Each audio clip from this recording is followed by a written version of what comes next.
Assalamu alaikum and welcome to Perspective. We'll be talking about the foreign minister's visit, the Shanghai Cooperation Organization and its significance regionally. Also what it means for us in terms of our interaction at this time. And of course our stance on Kashmir, which has been reiterated again in India very vocally by the foreign minister.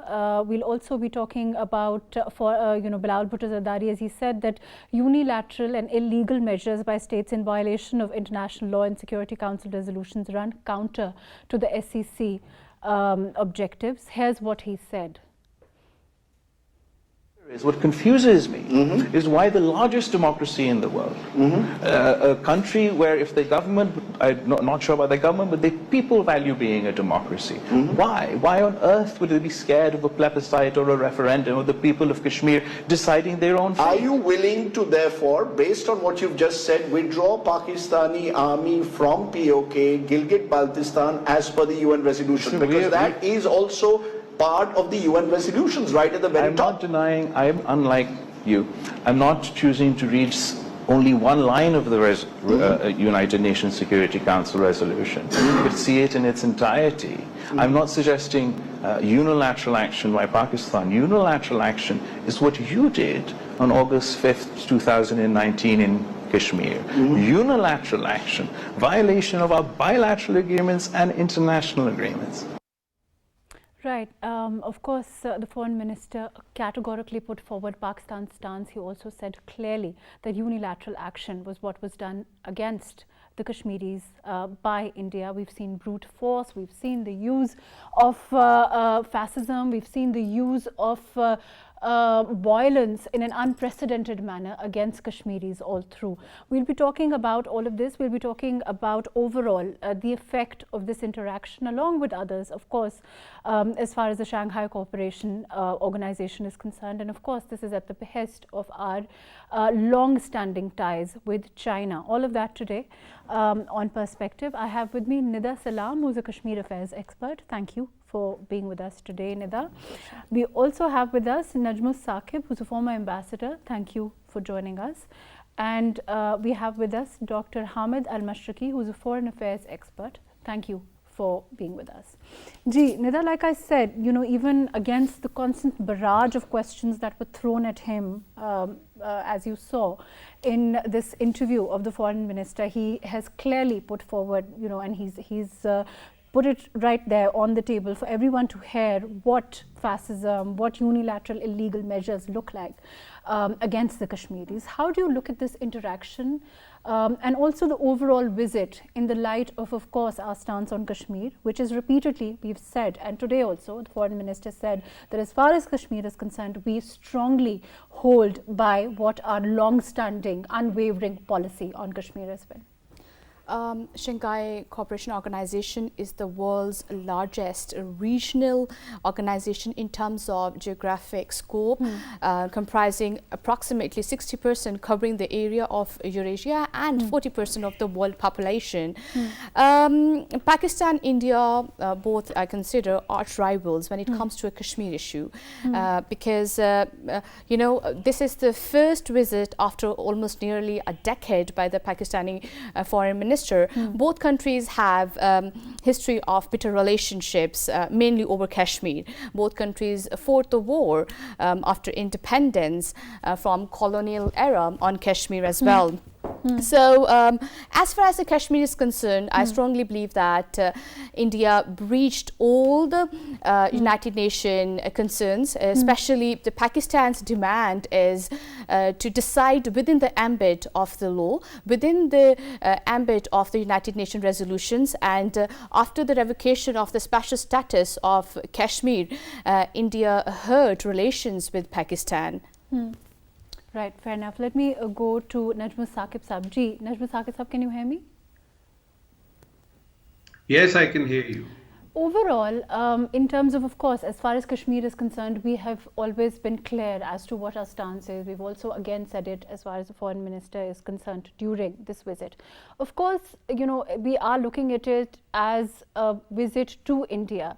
But, the umbrella, where we are gone, why we've gone, of course, those things are also important as far as the Shanghai Cooperation itself is concerned. How important do you think it is, that we have gone under the umbrella of the Shanghai Cooperation to India at this time? Look, Mahrukh, first of all, we have to see that it is an event organized by a regional organization where political issues are normally not discussed. It is SCO, the world's largest regional organization, and the fact that Foreign Minister Zardari is in Goa right now in India, it should not be taken in the bilateral context. It is not a bilateral visit. Okay. Neither it was ordained like this, nor it was meant to be a bilateral visit. So to say that it is a visit by the Foreign Minister of Pakistan to India would not be correct. Number two is when the Foreign Minister, we just heard him, it was an interview. In the forum, the statement that Mr. Zardari has delivered, Kashmir was not mentioned as such, although there was a clear-cut indication and a statement about the right of self-determination of the people, not mentioning Kashmir because it was not supposed to be mentioned in the official statement. Okay. Secondly, when he, handling that question that it should be in the entirety of it, I think the Foreign Minister has handled the question very correctly. And when they mentioned that unilateral, when Mr. Zardari said the unilateral action on 5th of August 2019, that doesn't mean the violation. That means that the Indian government, which took this, action of Article 370 and 35A, changing the entire status of the Indian occupied Kashmir as far as their constitution is concerned. So first of all, we have to see, Mr. Zardari there, not on a bilateral visit, but to attend the Council of Ministers of meeting of a regional organization. There was a debate before he left that whether he should go to India or not. I think it is in favor of Pakistan. Pakistan, which has been a target of, India and other, a few countries who would like to isolate Pakistan. So it was not a matter of emotionalism that since India, Pakistan are not talking to each other, since Kashmir is unresolved, since there is no trade going on, since there is no talking, so we should not go. I think it was a wise decision by the government of Pakistan and Islamabad that Mr. Zardari should be there and put, across our point of view about the regional connectivity. It is about the regional connectivity. Fair enough. I understand what you're saying, but the question is that, echoing what you've earlier said, that for us to not go, when, like you're saying, it's clearly not about India, it's not about our relationship with India at this time. Again, it's about regional connectivity, it's about choosing to interact with those countries who, we have a regional, very important relationship with, one being China, right? Yeah, China is one of the members of SCO along with Russia and some, few Central Asian states. Iran has just been admitted as a full member. Pakistan and India became members in 2017. There are some dialogue partners, etc., observers. Now, this is an important organization, but to expect a regional organization to solve all the issues facing the world, or for that matter, some bilateral, matters, that is not what this is, a regional organization is all about. The statement that our foreign minister has delivered has covered almost every area which concerns Pakistan and SCO, including elimination of poverty, climate change, against terrorism, trade, etc., regional connectivity, transport. He has covered the entire area. Two things that that statement I must commend, our Foreign Office for drafting that statement. Because it was difficult to say about Kashmir because it was not the correct proper forum to speak about Kashmir. So we have talked about Kashmir without mentioning Kashmir. This is number one. Number two is that we have talked about our concerns regarding terrorism in our with our perspective that we abhor. We do not like terrorism in any of its manifestation. So I think it was a very comprehensive and correct statement given by our foreign minister. One more thing is that the Indian foreign minister also spoke about terrorism and terrorism exported or imported from across the borders. Naturally, they were trying to impliedly say that it was Pakistan. He forgot one thing that they are also India is also alleged to be exporting terrorism, let's say in Pakistan and Balochistan area, in Afghanistan, etc., etc. So, as a diplomat, I can tell you that so far, the statements or the policy viewpoints from New Delhi and Islamabad, we are doing a good job as far as projection of our foreign policy is concerned.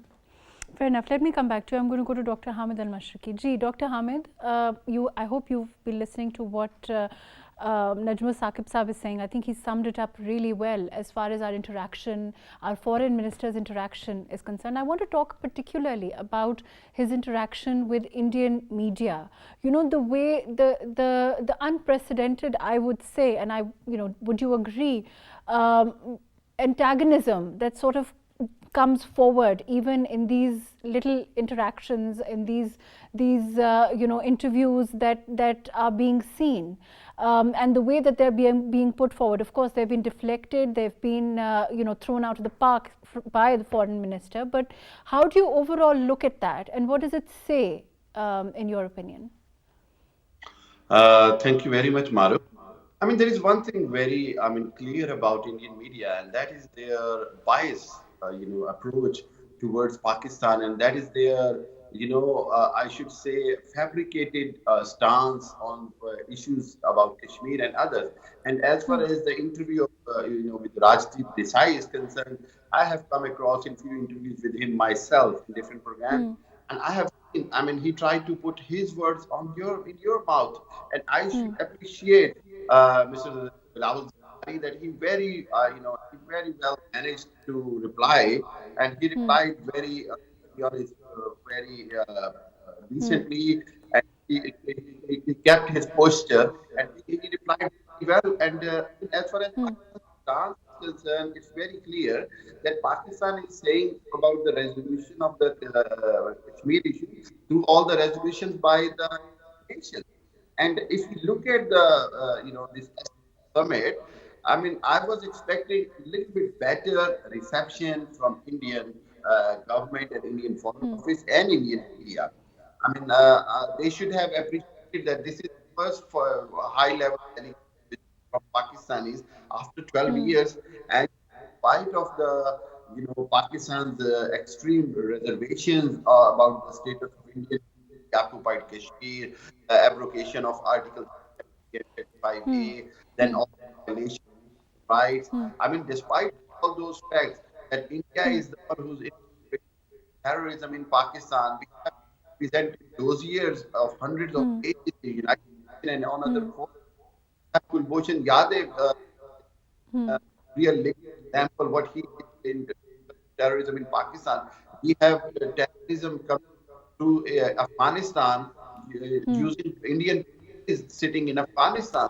So, in spite of all these facts, Pakistan government, I must appreciate, took a very high risk of losing critical capital by sending a foreign minister, as there was, there is a position of his visit in Pakistan. But as far as Indian, behavior, foreign minister Shankar body language is concerned, it was not very impressive towards Mr. Bilal Zardari.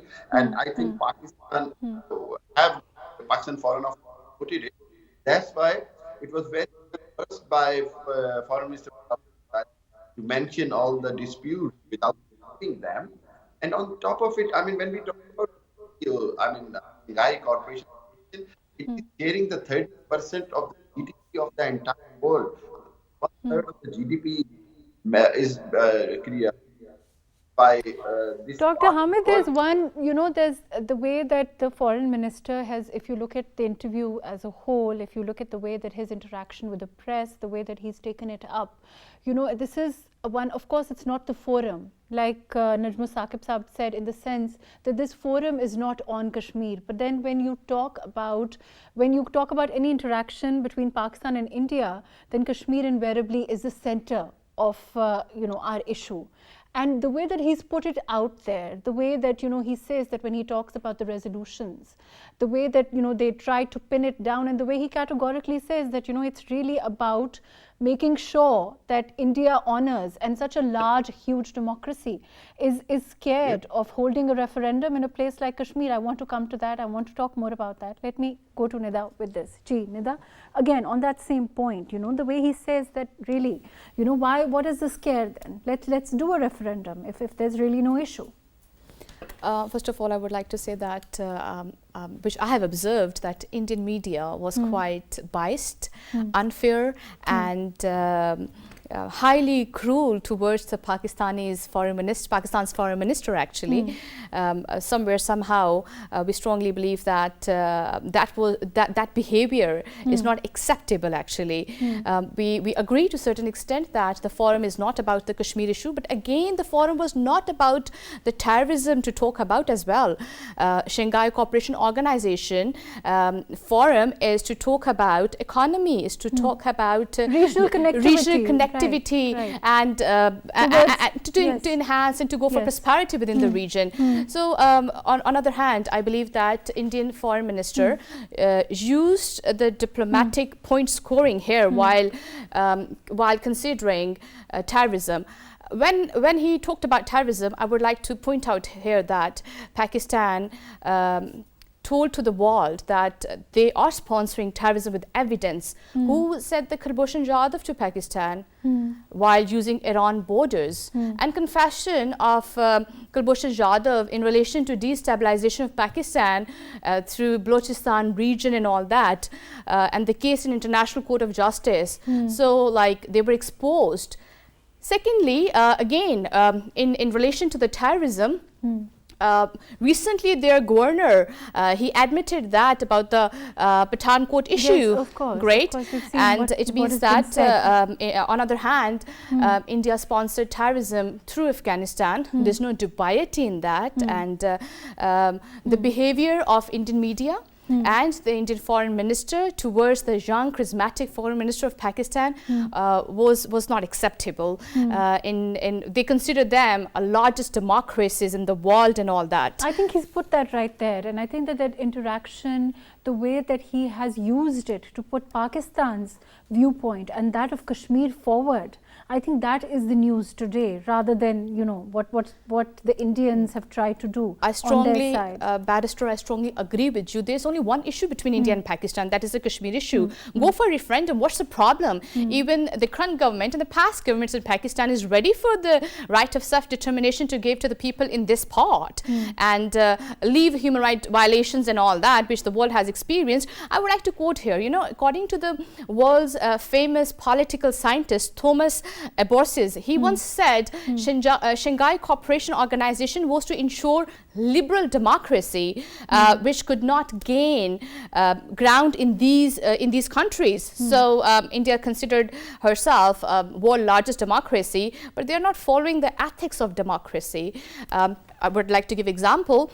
Barrister, that Britain exited from European Union, and they gave the example, and they are epitome to the world of democracy, equality, mutual relations, and besides that, very importantly, relations are always built on equity, dignity, and respect. impact, which India forgot somewhere somehow.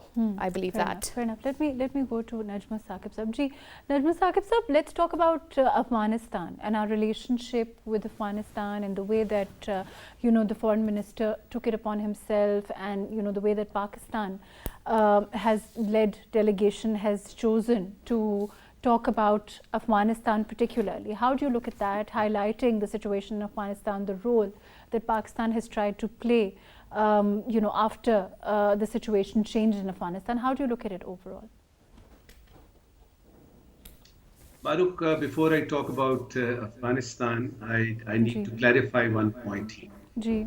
That the Charter of SCO talks about all those issues which have been, mentioned in the statement by the foreign minister. It also includes the anti-terrorism activities. Terrorism has been included in the Charter of SCO as such. What is not included is that this forum, or for that matter, any other forum like SARC, for instance, or ECO, or for ASEAN, for instance, that the political conflicts between two countries should not be, discussed on this forum. That is why if we are talking about terrorism and its effects and how to combat terrorism, it is included in the SCO Charter, whereas problems like Kashmir, for instance, is not, it is considered as a bilateral problem according to Simla Agreement, etc., etc. Now, talking about Afghanistan, in the statement that Foreign Minister Bilawal has delivered in this SCO, there is a big chunk on Afghanistan, and which states our, policy about Afghanistan, which can be summed up in 2 or 3 sentences. Number one is Pakistan wants peace in Afghanistan. We need to have a government of Afghanistan for the people of Afghanistan. We do not want any, faction like TTP or all those militant outputs to come to Pakistan or even do their nefarious activities in Afghanistan. Somehow, after August 2021, when the Taliban came to power, still today, as we speak, no one in this world, including Pakistan, UAE, and Saudi Arabia, these 3 countries actually acknowledged the Taliban when they came the first time. Right now, no one acknowledges the government in Kabul, which is a bigger problem. The second problem is the Afghans' assets for about $9 billion, which has been frozen by the United States and UK. They want to be, the government in Kabul, they would like to have their assets back. Number 3 is they would like to be acknowledged that we are a government and we are dealing with it. What happens is that the human rights issue, the girls' education, the women, health problems, their, cultural angles and all that. There is a long list given by the United States and the European Union that the Taliban, we will talk to them if they do this. I'm afraid even if they do that, there would be another list. Now, talking about Afghanistan, the Afghan conflict still continues. Number 1. Even the Taliban government is there. They are called the interim government. Nobody in the world acknowledges that. What we want is that the world, and particularly the regional powers like Russia, like China, who are the member of SCO, and the Central Asian states, which are proper members of SCO, they can also, come up with some kind of a solution, which could be called a regional solution to the Afghan issue. I remember when Taliban came, there was an idea from China, Russia, Pakistan, even Iran and Central Asian states that let us talk about a regional consensus about the Afghan issue. I hope that all these forums that we are using to project and promote the Afghan cause, maybe sooner or later the world has to recognize that Afghan, conflict still continues even after the withdrawal of the US and NATO forces. By the way, the latest development by the United Nations, all of us are aware of that, which is not liked by the United States, that we are not going to talk about acknowledging the government of the Taliban in Kabul. Pakistan would like to go along with the regional powers, the United States of America, which happens to be the sole superpower of the But world, the how European Union, important do you a think it consensus. is in terms of putting our narrative out there, which is what you're talking about? This is our narrative, what we feel about. It's important as far as regional peace is concerned for Afghanistan to have those, like you said, for have that acknowledgement, to be given, like you're saying, unfreezing those assets, all of those things. How important do you think it is to put that narrative regionally out there in places like the SCO? Mahrukh, that is what I said, that this narrative has been very aptly, appropriately been put forward by Foreign Minister Zardari in Goa in this meeting of Council of Ministers. Now the thing is that this is not a bilateral issue. This is not a political issue between Pakistan or any other country. This is an issue facing the entire world, like the Ukraine war, for instance. People would talk about in SCO about Ukraine war because it is affecting the entire, international community. So we have been and we will, because after Afghanistan, if there is one country which has sacrificed the most, which has been, subjected to all kinds of problems, it is Pakistan. To begin with, there are 4 million, 40 lakhs Afghan refugees that we are hosting. And the United Nations or the relevant organs of the United Nations, they are not even ready to talk about it, that how are we going to cope with this problem. So after Afghanistan, the Afghanistan issue is faced by Pakistan, and I can assure you and millions of your viewers that Pakistan, for Pakistan, the Afghan conflict and our principal stand on Afghanistan, our principal stand on Kashmir, these two issues will never go away, and it doesn't matter which kind of government is in Islamabad at a given time. Fair enough. Let me come back to you. I'm going to go to Dr. Hamid ji. Dr. Hamid, I think what Najm Saqib Sahab, of course, has said, and I think we can all agree that, of course, the way that it is being echoed, the way that it is being put forward, there's no two opinions on, the way that it's been elucidated by Bilawal Bhutto Zardari, the foreign minister. But the question is, how effective a forum do you see this? And how important was it to put this narrative out there, in your opinion, in forums like of regional connectivity, like the SCO? That's my question. Yeah, of course, it is important that Pakistan to lose any opportunity to talk about the conflict or to talk about the very important issues of the region. And when we talk about economic issues, when we talk about the future of the population in SCO region, of course, all the is conditioned with the resolution of the biggest issues. We have seen that Indian channels are even about the issue of Ladakh and Tibet and China and India, or line of control. They had configuration in the last 2 months on their line of control. So there is these issues can be put on the side while there is an opportunity. Yes, we want to talk about the economical cooperation, about the poverty creation. We want to talk about the prosperity of the region, but everything is conditioned with the peace in the region. And we know, and the world knows that Kashmir is a bilateral issue now, multilateral issue now. There is other countries in terms of the world peace between two nuclear states. Pakistan's approach towards resolving the is always positive.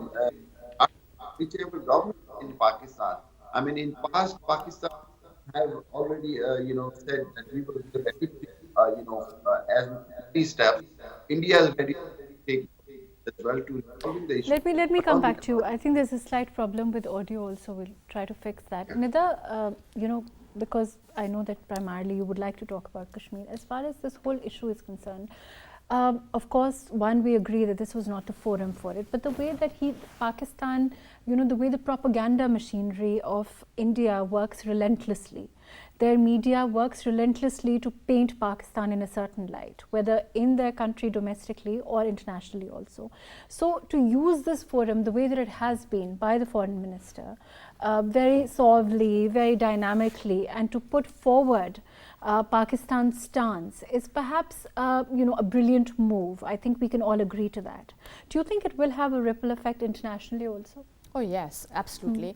I would like to add in relation to your question, and I'll reply to your question later. Shanghai Cooperation Organization comprised on the principle of political, economic, international security and defense cooperation and exchange, but not to blame directly the neighbors, because it is against diplomatic norms, tolerance and acceptance. Secondly, it has shown the mindset of India as well. Not only their media, even their foreign minister as well. Indian foreign minister and his tolerance and acceptance. The absence of graciousness also. Yes. The way that he conducted himself, generally speaking. I think it's an exhibit for everyone to see, and internationally also. And of course, the other countries in the summit. I strongly agree with that point, because in the past we have seen the climate of dialogue between two countries. If we consider Vajpayee era and Musharraf era, the warmth, the welcomeness from both sides actually. Secondly, in the divided world today, with a lot of challenges from COVID-19 to climate change, from violations of human rights to the empowerment of women, relation between both countries with having capacities and capabilities as of nuclear arm and all that, table talk is the last resort. And secondly, I don't think so the international media liked the way they treated the young charismatic foreign minister on their soil, because as I gave the example, they were of course playing host at this time. Yes. So as I gave the example of Brexit and all that, so if I consider international famous journalists and writers, I don't think so they liked it. Even the Guardian recently mentioned about it as well, just only in one little line. So we are expecting more articles from world writers. So let's see how things will go. But I strongly believe that this initiative was really good initiative by the foreign minister, because dialogue, table talk is the last resort to resolve the matters. If Doha table talks can resolve Afghanistan issue by Pakistan bridge that, why not Kashmir issue can be resolved through table talk? But India is not ready at any stage, because they like blame game. And they should leave the blame game behind the bars for the prosperity in the region. But the more we interact in this manner, and the more we put our own narrative forward on forums like, of course, the SEC, the more it goes out there, the more it echoes in the world, and the more internationally we get that kind of clout that we would like for the Kashmir cause, right? And particularly as far as legally is concerned, if you look at the interview also, to pigeonhole the issue legally, and the way that the foreign minister said, he's like talking about the resolutions, he's saying that it's simple, either do a referendum or look at the resolutions. That doesn't seem to be, it's not that complicated, and India is trying to make it complicated. It's not a domestic issue, which is what India is trying to make it. So overall, you expect it to have an effect internationally. Barrister, I agree with your stance, and I think the cry from our neighbors somewhere somehow gave the message they're scared. They're scared from referendum, because I'm from this part of Kashmir. Pakistan is ready for referendum. Pakistan gave all our rights, from our perspectives. We are living autonomously. There's no violence. What about that part of Kashmir? So yes, women, children, they are suffering every single day. If I consider violations of human rights, if I consider United Nations resolutions, India breached at every single level at various stages, international commitments, international obligations. So somewhere, somehow, I believe that they're scared. And that shows now. Let me go to Najm Saqib Sahib. Najm Saqib Sahib, a little bit more I want to talk about as far as our domestically also. When initiatives like the SCC are taken, when decisions are taken to go forward as a country, how important is it? I just want to talk a little bit about this, that there is a united take on these initiatives, regardless of any affiliations, political affiliations, and the way that once we advance forward on issues like this, we have to stand united as Pakistan against any and all onslaughts that happen. And of course, we've seen different onslaughts come time and again from across the border. Mahrukh, as far as Kashmir issue is concerned, it is not any government's policy. That it is Pakistan People's Party or PMLN or for that matter PTI. Policy on Kashmir is our state's policy. No matter which kind of government is in Islamabad, our policy on Kashmir is going to stay as such. Right. Number two, this is the only matter, if you talk in, let's say, Senate or the National Assembly of Pakistan, not consensus. It is one thing which has been, decided or acted upon or thought about unanimously. So there is no problem of any cohesion between various factors, various factions or various political parties of Pakistan. All political parties, all think tanks, the civil society, the students, universities, people, you talk to anyone either in a village or in a city and talk about Kashmir and they will say that Kashmir banega Pakistan. That one day Kashmir will be a part of Pakistan. Quaid-e-Azam said that it is our, ShahRukh, it is our Jugular, yes. ShahRukh. But in terms of our participation, so say that. No. Let me finish.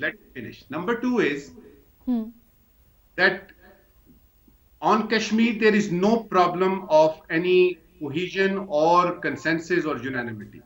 The problem is that if India, it considers Kashmir as an integral part of its own, state-owned country, number one. Number two, after 5th of August 2019, it has made it a part of its union. Why the international community? Let's say Russia and China right now are in SCO.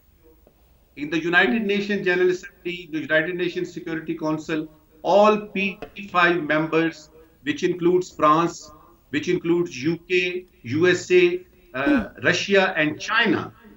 These five, 6 countries, France also, they are the ones who actually adopted or initiated or took action on this particular resolution that we keep on talking about, the United Nations relevant Security Council resolution. The question is, why international community is silent? Why it is not, urging or persuading India to go for this plebiscite, to go for this referendum for the people of Kashmir? And when I say people of Kashmir, it means includes our area also, the Azad Jammu and Kashmir also, to have a referendum. The reason is very simple. India is the fastest growing economy of the world, number one. Number two, it is the largest, democracy as such. Number three, that they are wanted. India is wanted by the United States and the European Union, counter China. And this is where the buck stops. This is where that no one in the world would like to, annoy India as such as we speak. They would like India to keep on acting as the policeman of the West to contain China and to do whatever they want to do. Now, Pakistan has the legal argument, the historical argument, the United Nations Security Council resolution, and every other, even the partition plan, which said that all those areas which have, Muslims in majority should form part of India. It is very clear, everyone knows. But I am waiting as a diplomat for a time when it is actually dawned on the world that something has to be done about Kashmir. And secondly, a day comes when Pakistan is economically, politically, and diplomatically, most importantly, economically, it is so strong that the world cannot, deny the right of self-determination to, Kashmir, because Pakistan is an economically strong country. So to sum it up, I would say that we need to, put our own house in order. Right, fair enough. So that Najm, Saqib sir, but do you think, I mean, I'm running out of time, but do you think that this also, in your opinion, signals perhaps a slight shift in our policy, not, of course, towards Kashmir, that has been consistent, but overall in our, interaction, so to speak, bilateral relations, so to speak, overall? No, there is no change in Pakistan's policy on Kashmir. The thing is that both are nuclear countries. Sorry. I don't mean, of course, as far as Kashmir is concerned, like I said, we've been consistent regardless, like you said, it is the state and not so much as whichever government. But I'm saying overall, in terms of our foreign policy at this time, our relationship, our interaction, bilateral relationships with other countries are concerned. No. Our relations with the, let's say, Middle Eastern countries, or for that matter, Europe or the United States of America, China, Russia, etc. I don't see any big issue as such. Right now, the problem is that we need to, allay the fears of the United States that, the previous government, whatever action they took against them and the defiance by Pakistan, it was them, not us. And once this is resolved, China is a great friend, Russia is a friend. Right, fair enough. Nida, quickly, your last comments. Unfortunately, I'm running out of time. Overall, in terms of what this summit may mean, and just to sum it up, how do you see it? I think as Pakistan, if I consider that, they played very well. Secondly, Indian past governments, current government, Indian media, they always clocked the peace process and turned into the contest of gladiators. So I think their behavior was not liked by many across the globe, and rest of I think Pakistan played very well. Right, fair enough. As far as the overall, of course, participation in the SCO is concerned, of course, our interaction as far as the foreign minister is concerned, particularly his stance on Kashmir, has been echoed again, has been put out there. The narrative building as far as Pakistan is concerned is certainly out there, particularly as far as our bilateral relationship with other countries. Of course, our stance on Afghanistan, the way that we see the issues within Afghanistan, that Pakistan has always stood by the Afghani people, the issues within as far as Kashmir is concerned, and all Kashmir as far as Afghanistan is concerned. Also, we saw interaction, bilateral ties with Tajikistan also, but overall incremental to peace in the region.